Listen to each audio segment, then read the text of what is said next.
Well, look at what we have here. We got some car parts, boys. Let's put these inside and see what we got. Alrighty, so what we have here are Z1 Motorsport cold air intakes for the 350z Nismo.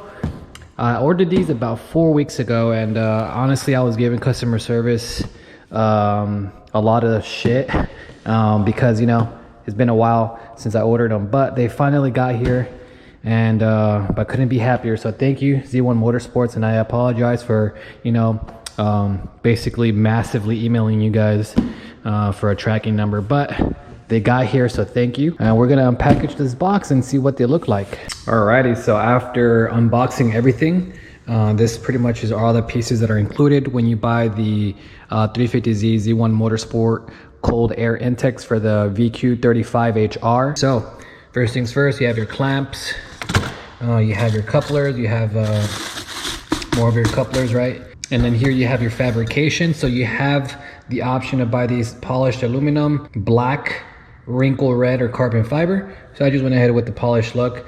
And here you have your actual intakes. You have two obviously for the HR, and then you have your hardware, and obviously to finish it off you have your Z1 Motorsport stickers. So these are officially my first Z1 Motorsport stickers that I have ever received.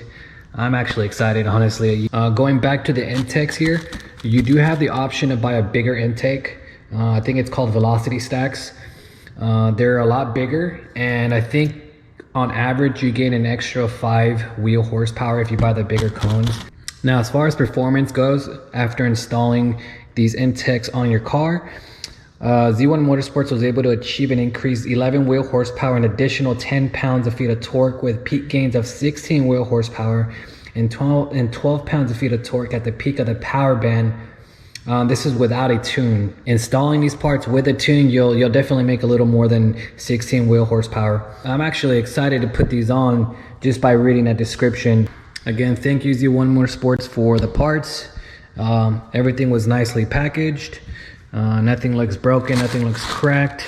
All right, ladies and gentlemen, we're gonna start the install for the Z1 Motorsport intake. So I'm just gonna back the car up a little bit, but before that, we're gonna get some breakfast in. So let's get some breakfast going.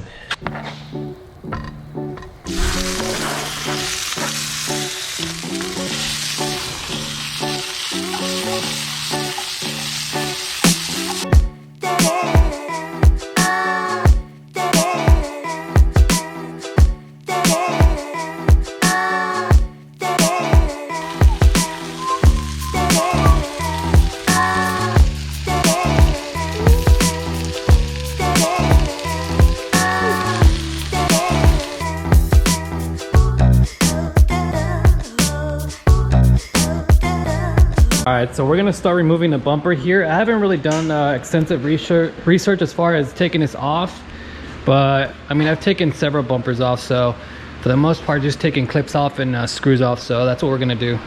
All right, the way to take these little snaps off is they have like a little gap here. All you gotta do is use a flat screw head and just pry them out, just like that. All right, since my Z has a Z-Speed splitter, this undergarment, I'm gonna have to take more bolts than necessary. But let's get to it.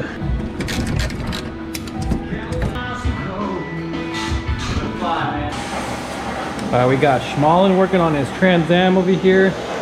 We got David in the background washing his S4. This is dope. Saturday afternoon, boys. All right, so far we have removed the clips from the front here, the bolts from the bottom of the bumper. Now you have to get to these bolts here. You have to remove this bolt that holds together the bumper and the fender underliner. So you might have to twist your tire just to get access to this bolt here, as you can see. The lighting's not that great, but there it is there. Okay, so once you get the bolts from the fender underliner off, you can kind of push this back and get access inside the inner bumper. And what you're gonna have to do is you're gonna have to take off several bolts here that are holding it to the fender here. So I don't know if you can see, the lighting is very terrible here. Oh, there you go. But yeah, you see those several bolts that are there? I'm gonna take those off. Now this bumper should come off now. If it doesn't, well, you probably did not take something off. Take it nice and slow, and there you go. Easy as that. So that took about, I would say 30 minutes in total. That bumper is a lot easier to take off than my Cobalt. The way that Cobalt bumper is attached it's ridiculous, but that was actually easier than what I expected. Our next step is I'm going to take off the map sensors here. I'm gonna take those off, wrap them with something clean like a paper towel, that way they don't get full of dust and grime or whatever the case may be. Take off the intakes, and then we'll see after that.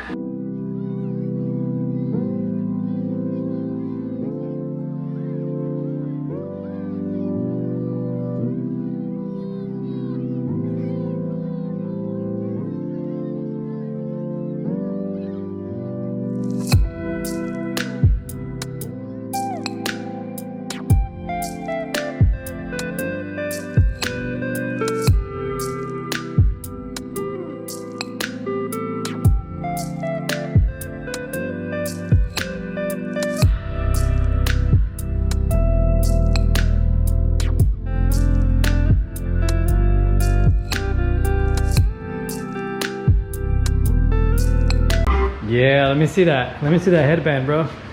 Or those head glasses headbands. See, this is for y'all who get sweaty while working and shit. You just gotta put some tape on your glasses. They won't fall in the engine bay. That's funny shit. What are you working on, bro? Tell us. I'm trying to get my, like, literally every light needs to be replaced on this Firebird. I did a couple of headlights. Now both fog lights need to be replaced. Okay. One of the blinkers, and I already did the reverse lights as well.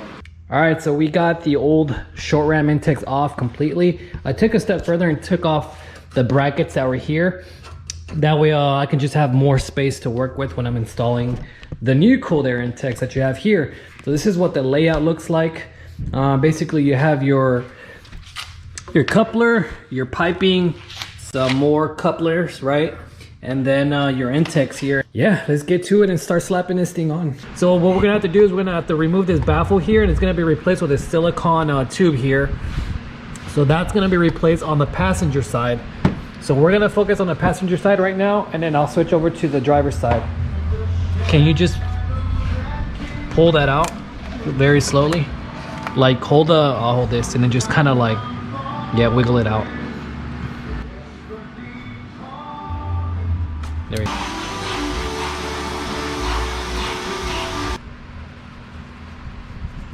The sled's fine, that can't hold all the way though, so just press down on the bottom part and then lift up. Fuck. There you go.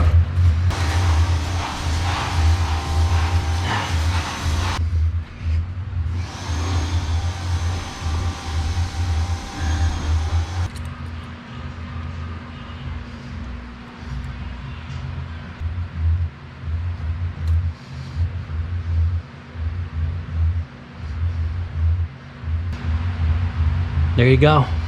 Okay, what's next is you're going to attach this coupler and along with the clamp, with the hose clamp, and you're just gonna fit it on there snugly. So don't tighten it just yet, because you want some wiggle room to adjust the piping once you start installing the piping.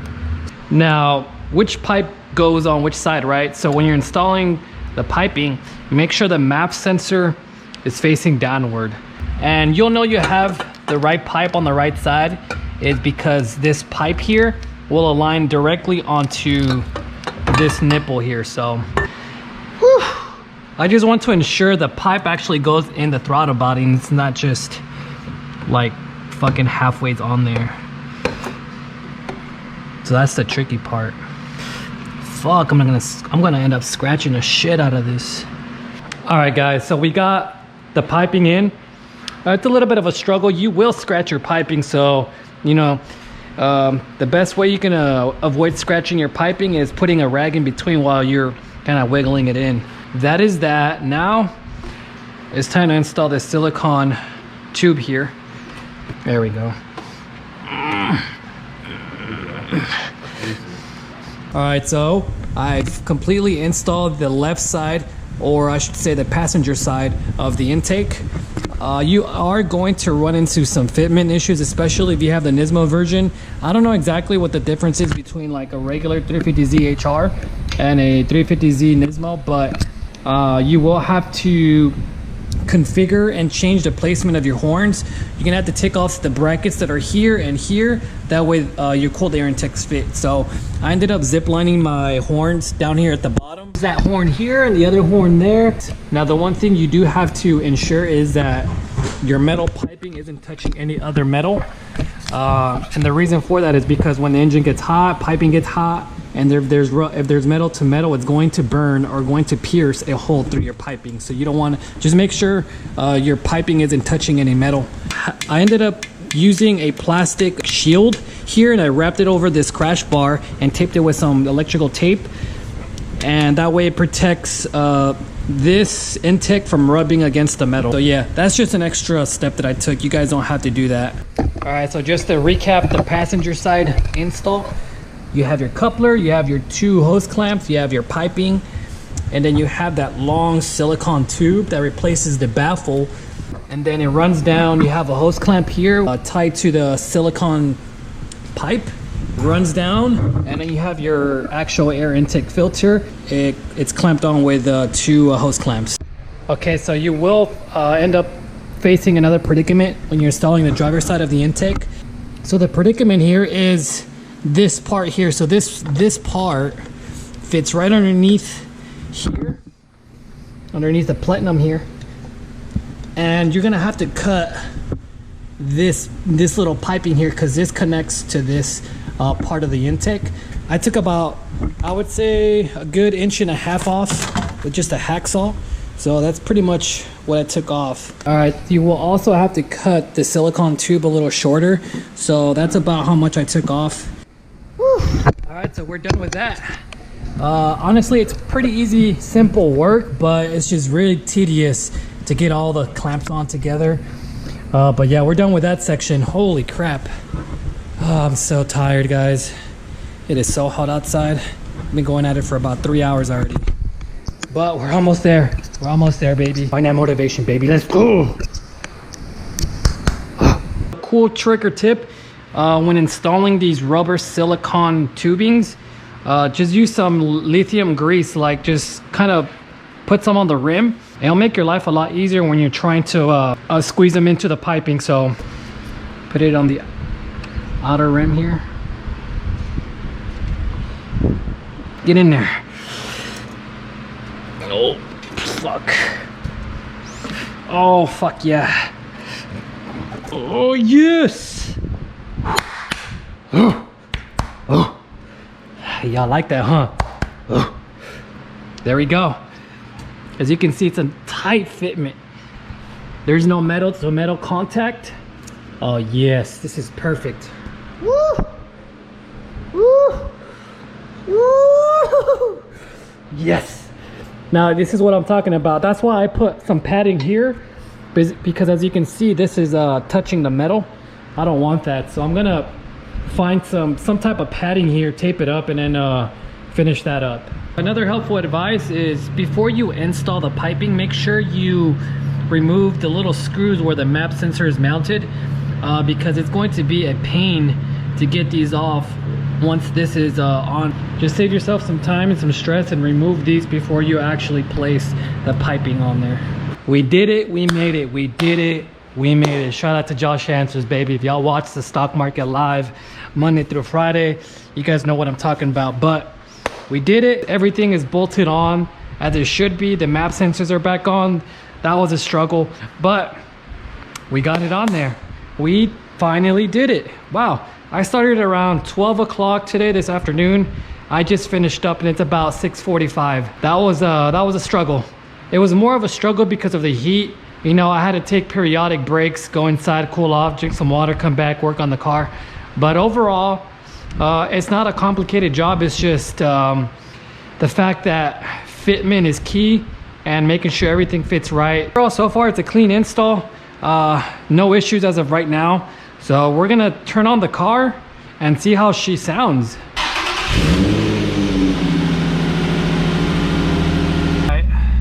The lighting is kind of poor, but So far there's no check engine light on right now. I did hear a difference when it turned on. Like you can just hear that thing kind of sucking in that air.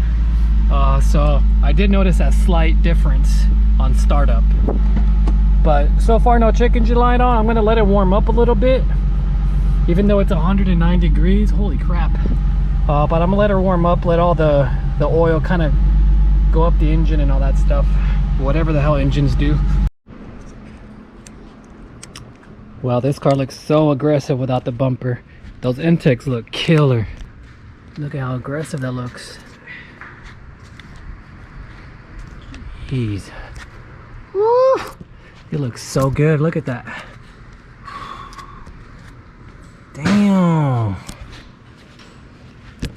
Holy moly.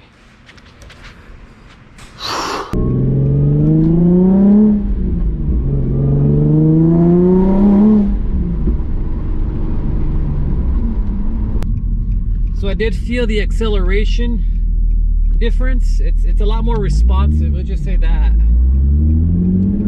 It feels a lot more responsive.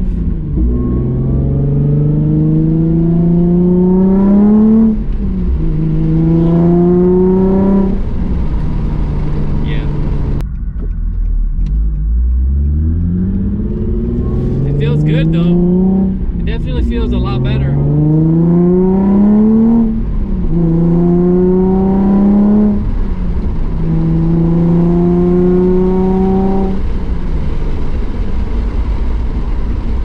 The difference on acceleration and just the way it responds, just a slight difference, but you know, you can definitely feel it. You'll definitely feel a bigger difference if this gets properly tuned, and that is what's next for the car is finding is getting the car tuned. So I just want to thank Z1 Motorsports for the cold air intakes for my 350z Nismo. Everything fit the way it should. I also want to highlight the quality of the products. Yeah, I just love my cold air intakes, honestly. And I'm not even tuned yet. That is all I have for you. Thank you for watching. If you made it all the way till the end of the video, I want to thank you. If this video did provide any value to you, please hit the like button, subscribe. All right, so moving forward, what the 350Z needs, it needs new brakes, it needs new rotors, it needs an e-brake pads replaced. It does need new wheels, definitely. And also, my first and second gear are really notchy. So I need to change the differential fluid and the transmission fluid. So I'll be doing that once I get my red line products from Z1 Motorsports. And that's pretty much it when it comes to what the 350Z needs as far as maintenance goes. But after that, you know, I can actually start focusing on the Cobalt. So I know a lot of people have been waiting for that project to start, and it's going to start sooner or later. It will. It definitely will. Just give me some time. But I have not forgotten my Cobalt fans out there, my Cobalt SS fans. I have you guys in my heart, and I will start that project for you guys very, very soon. My next video drop is going to be my experience at AC's High Rally Car Show / Drift event at South Lake Tahoe. So I'll be dropping that soon. But that's all I have. Chest to the sun, baby. Find that motivation. The hardest thing of succeeding is telling yourself you're gonna do something and you actually do it. And you guys already know, stay safe, stay humble, be legendary, baby.